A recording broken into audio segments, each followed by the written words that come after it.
Ce même jour, après le bombardement, des péronistes incendient 5 églises et réduisent en cendres l'archevêché de Buenos Aires.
Cependant que les traces de ces événements commencent à disparaître, un climat de haine et de violence subsiste et se manifeste par des émeutes journalières.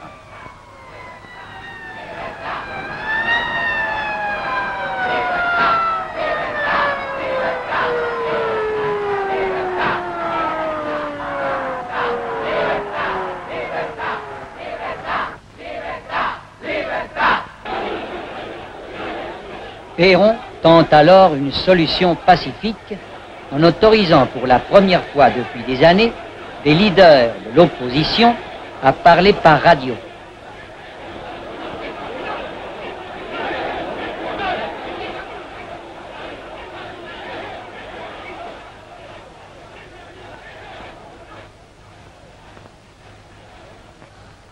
Il offre même sa démission.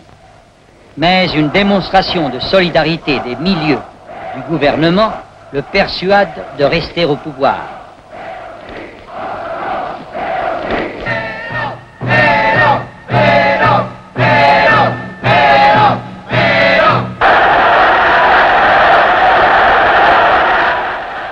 Le 31 août 1955, Perón, sur cette même place de Mai, témoin de tant de déchirements, au lieu de faire appel à la paix, prononce des mots qui ne font qu'approfondir l'abîme.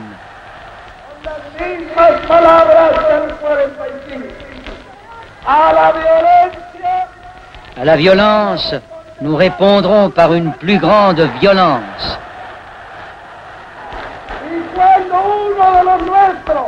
Et lorsque l'un des nôtres tombera, 5 des leurs tomberont.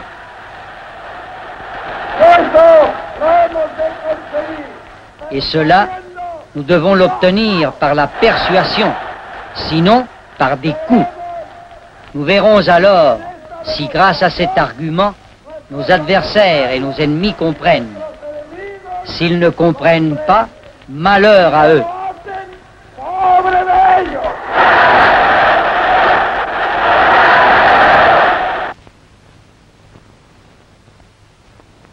Deux semaines plus tard, les faits lui donnent la réplique.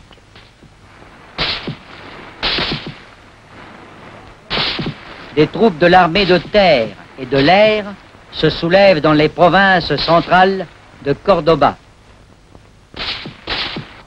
À ces troupes se joignent des groupes de civils et des régiments d'autres provinces.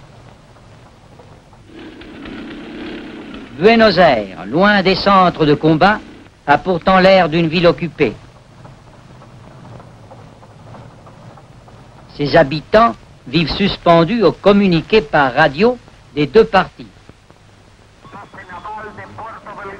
Base navale de Puerto Belgrano, argentin, en union étroite avec les forces des armées de terre et de l'air, la marine de guerre tout entière s'est soulevée en désaveu des hommes qui prétendent gouverner le pays. L'escadre se trouve ancrée à Puerto Madryn et proclame sa loyauté à la Constitution. Nous informons le pays que la flotte de mer est sur pied de guerre. Il règne une complète tranquillité dans le pays, à l'exception des foyers réduits où résistent encore les insurgés. À Cordoba, à Mendoza, au pays tout entier, à toute l'Amérique, vive la liberté. La flotte canonne les dépôts des combustibles du port de Mar del Plata et met ensuite le cap sur Buenos Aires, menaçant de bombarder la ville si le gouvernement ne se rend pas. Perón abandonne le gouvernement et se réfugie sur une vieille canonnière paraguayenne qui l'emmène en exil.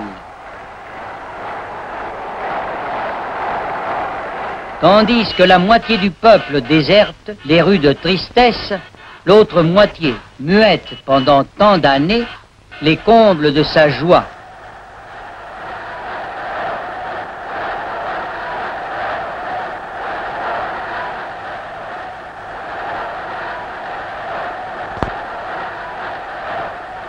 La Révolution, ayant à sa tête le général Eduardo Lonardi et le contre-amiral Isaac Francisco Rojas, fait son entrée triomphale dans la capitale.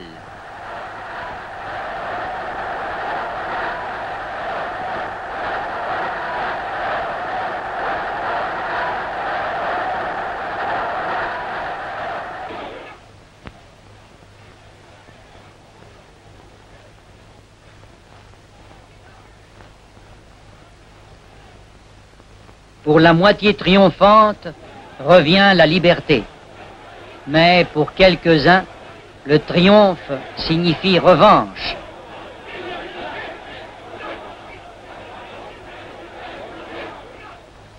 Avec les symboles du régime déchu, on brûle des couvertures.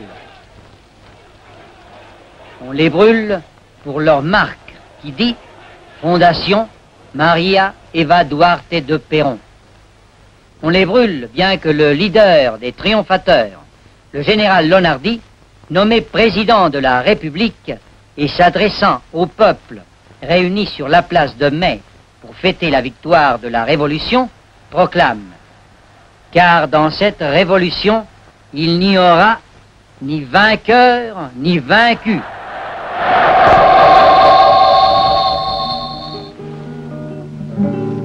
Voilà donc l'histoire d'un peuple. Une histoire qui peut se répéter tant qu'il y aura des gens se refusant à comprendre que rien ne peut tenir sans la liberté pour tous. Et qui peut encore se répéter tant qu'il y aura des gens qui ne comprennent pas que la liberté pour mourir de faim n'est pas la liberté. Que la liberté toute seule ne suffit pas. S'il lui manque la justice pour tous.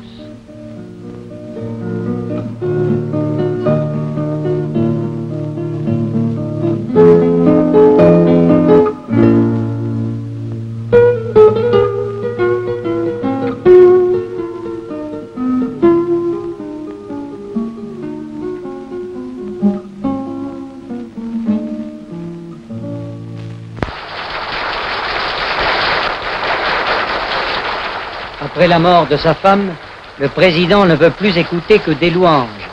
Un cercle de favoris lui cache l'horizon, lui faisant voir tout couleur de rose. Le nom de Perón fleurit partout.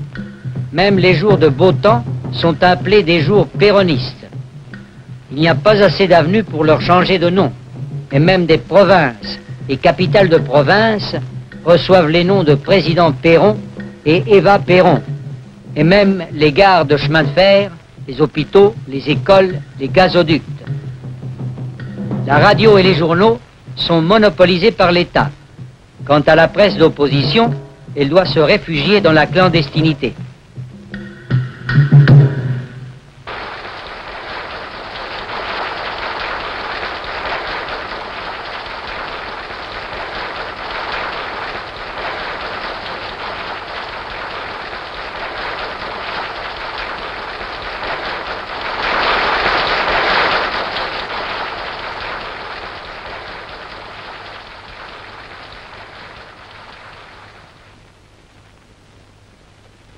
Ne pas être pour Péron, c'est être automatiquement un ennemi de la patrie. Pour beaucoup, c'est intolérable. Pour d'autres, même le terrorisme est justifié. Et ce sont des Argentins qui, le 1er mai 1953, placent en pleine place de Mai des bombes qui explosent dans la foule au milieu des Argentins.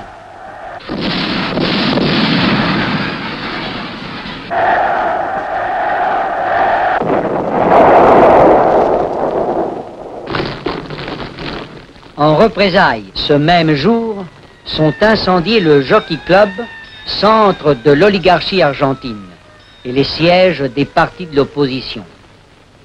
À nouveau, un 1er mai tourne en drame, et les Argentins cessent d'être des Argentins pour se convertir en ennemis irréconciliables.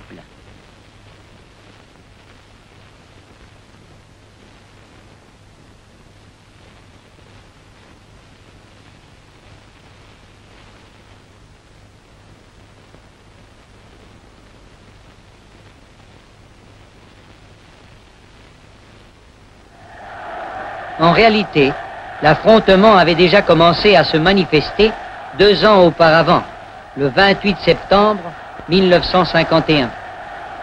Le coup d'État militaire qui devait éclater ce jour-là fut maîtrisé, mais Péron ne saisit pas la gravité de cette manifestation d'une profonde division interne entre les forces armées. Camarades, nous, soldats, savons bien que nous n'avons qu'un devoir, mourir pour notre honneur. Et le militaire qui ne sait pas mourir pour son honneur n'est pas digne d'être militaire ni d'être citoyen argentin.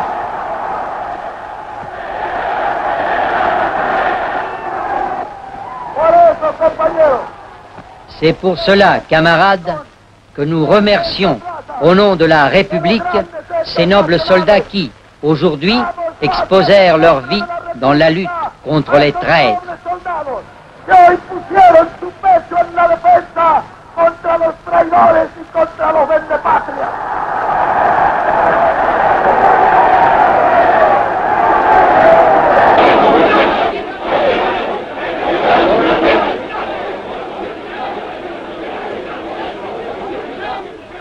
Ce conflit s'accentue lorsque Péron se risque à entrer en guerre contre l'Église catholique.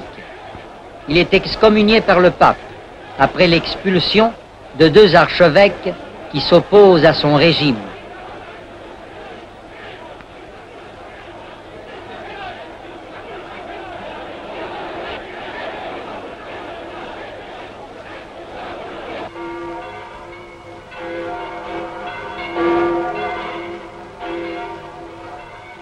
Le 11 juin 1955, la célébration de la fête Dieu se convertit en une manifestation antipéroniste spontanée réunissant plus d'1 million de personnes qui fait trembler le gouvernement.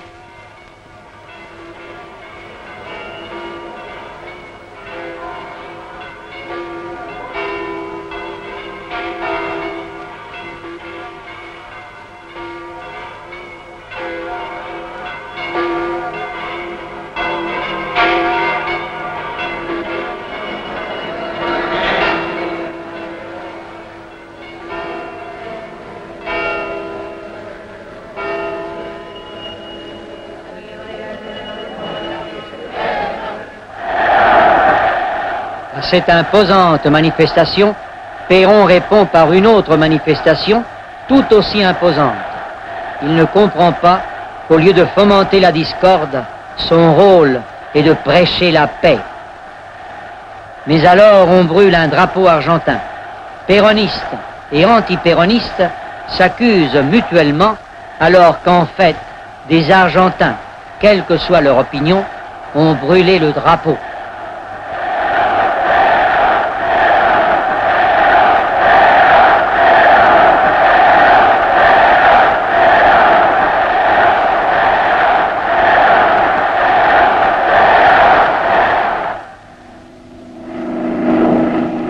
Le drame commence le 16 juin 1955, lorsque des forces militaires, opposés au gouvernement, bombardent le palais présidentiel dans le but d'exterminer Péron.